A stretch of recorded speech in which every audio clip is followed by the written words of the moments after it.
gosh, that ending though. Oh my god. Hey, what is going on, everybody? Ali here, and welcome to my Tales of Zestiria the Cross episode 11 review. People are saying like episode 10, but I added on the episode 0 way in the beginning, like the prelude episode. But anyways, episode 11 review. That ending scene with ALISHA and those assassins was just, and her speech, I can't even, like, how do you get better than that? I love her character even more and more, and oh, it's just good. But anyways, episode 11 starts off with Sorey and Mikleo, you know, that brotherly bond that they got going on. They're purifying the water in the sewers because water is the essence of life, so that's the first thing that they need to do to rebuild Marland. After all that, they go and I think Edna, Lila, Sorey, Mikleo, and the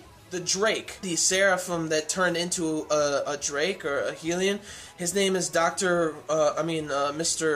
Roman. He talked about how like the whole malevolence started in the city and stuff, and he said that it started off something small. And the Norman Seraph also said that, saying like, yeah, everything starts out small and then gets big and just wipes out villages after village after village and stuff like that. Like, hatred does start out small, and then it could lead to something like huge. So after they're talking in the I think it was a library about like what happened, what transpired, how he turned into a Drake and everything, ALISHA comes in, gives Sorey some food and stuff, saying like he's okay, like just like taking care of him, which is really cute. But she also asked him to help, so help outside with like deliveries and stuff and supplies and everything. So he's like, yeah, sure, I'll help. He goes out there. Keep in mind that girl from Sparrow Feathers, that merchant group, her name's Rose.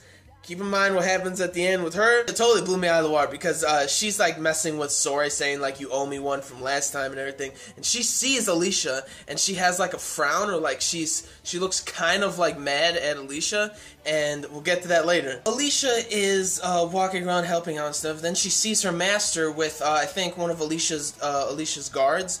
I think her name is Shellair or something like that. Silaire. I'm probably gonna get a lot of shit for that, but anyways, she comes with like news about what's going on at Lady Lake, and it turns out that Chancellor Bartlow, since ALISHA isn't there, I believe he takes the reins, and he's like the ruler while she's like away, which was very convenient to him. And it turns out he's preparing all of his men, all of his soldiers for war, something ALISHA said to not do, and he's doing it. He's preparing his soldiers in the buffer zone between Lady Lake and Rollins, I believe, like the border of Rollins.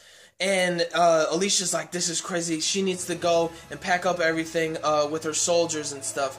And so she's like all preparing to go back and to stop Chancellor Bartlow on the battlefield. And then after that, it goes to Sorey and Lila. Lila's really mad at him because Sorey wants to go to the battlefield. And she's like, you do not know what malevolence feels like from a human, purifying a human when it comes to malevolence. And then all of a sudden they feel malevolence in an alley, so they go down there and they go into like a place where the malevolence is, and it's getting like really, really, really heavy with malevolence.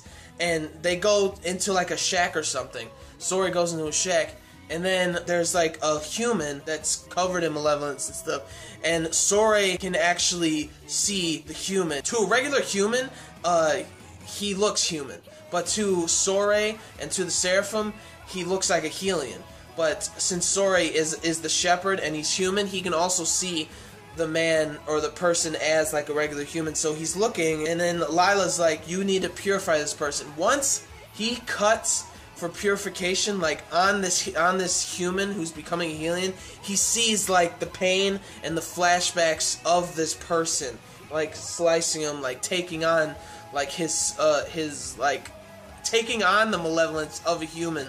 And so that guy, he jumped out the window and he's running away. And Lila's like, you can't let this guy get into the city with this malevolence. And so Sorey's chasing after him. He slices him, completely purifies him. But that malevolence is just so heavy. And what Lila says is that, yes, this is what happens when you try to purify a human.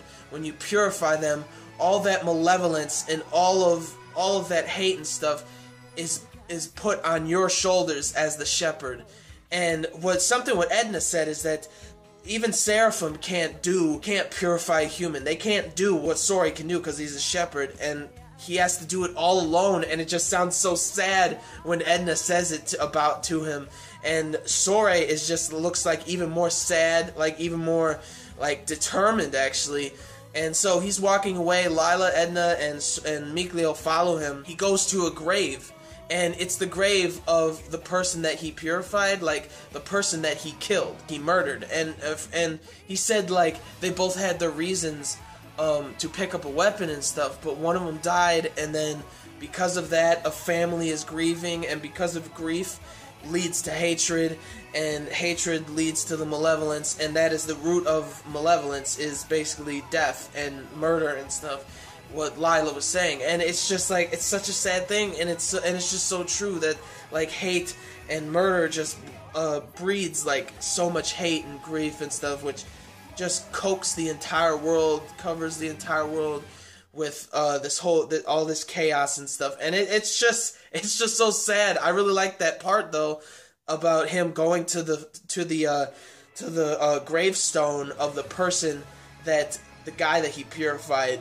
murdered, and to see that girl walk by with flowers and just crying is just such a sad thing. And now we get to the good part, my favorite part. ALISHA is walking around and she's like, where are my guards and stuff? All of a sudden, the assassins come. And ALISHA has no fear in her eyes. It is just like the coolest thing. She is just the most badass princess that I've ever seen in an anime or anything. And she's just standing there like, what are you guys doing and stuff? Where are the guards and everything? And then one of the leaders, I think she's the leader, the female assassin, I think she's the leader of the, they're called Scattered Bones group. And she tells somebody to attack ALISHA. ALISHA ain't having it. She just knocks his ass on the floor. God, that was so great. And then the assassin girl is like, we can't let you do these things like for your like own ideals and stuff. You're still going with the defense strategy thing. And then she's like, yes, I am. And then the assassin girl's like, you know that one person in the beginning will die for your ideal to happen. You know that, right? And then ALISHA's like, if needed. And then that girl then the assassin attacks her, and then, oh my gosh, and then she's fighting her, and the assassin's screaming at her, is like, we can't let you sacrifice one person, like, to die just for your ideals and stuff. And then ALISHA says, I will be the first person. I will be that death if need be. And I'm like, oh my, I can't. I was like, oh my gosh, that was like the icing on the cake. She is my favorite character by far, right next to Sorey. And I'm just like that speech is just so amazing. If need be, she is the leader of leaders. She is the epitome of what a leader is, to sacrifice herself for the greater good and all that good stuff. And also, when the assassin, she walks by, ALISHA slices the mask. It's Rose from the Sparrow Feathers merchant group. I did not expect that at all, that was her, until she sliced the mask. I was like before, when her hand was like this, I'm like, oh my gosh, that's Rose. And it was Rose. And I'm like, oh my gosh. And it was just, I can't. I don't know what else to say except that part was like amazing. And then ALISHA is like, follow me to the battlefield. It's not enough for you to believe in me. I need you to follow me to the battlefield and get a true view of what will go on. And then she's like, yes, I will follow you. I will do that. And while they're walking away, Rose is like, if you die, I will take on your role, and I will take on your will and all of your wishes. And then she's like, I think ALISHA's like, please do, or something. It was just amazing. It was like such a good part. And the animation of her like fighting off the assassin was amazing too. But then it goes to Sorey too. And Sorey's like, because of what I felt from having to purify this human, that is the reason why I have to go to this battlefield. And Lila and Mikleo and Edna are just like ready to go, ready to follow Sorey. Sorey's face, complete determination. I loved every minute of it. It was like just amazing. So this episode, 9 to a 9.5, because it was more of like a preparation episode. So 9 to a 9.5 out of 10. So like the video if you did, like the video if you liked the episode, like the video if you liked anything I had to say, and comment down below on your thoughts of what I said, your thoughts of the episode, and how excited you are for next episode. I think it's the last episode. Little bummer, but anyways. guys, and subscribe to my channel for more reviews, vlogs, unboxings, live reactions, and theory discussion videos, and things like that. So gentlemen, stay classy, ladies, stay sassy, but most importantly, everybody, you gotta stay a little nasty. Alright, so peace and love, and I'll see you all later with the next Tales of Zestiria the Cross episode. It was so good!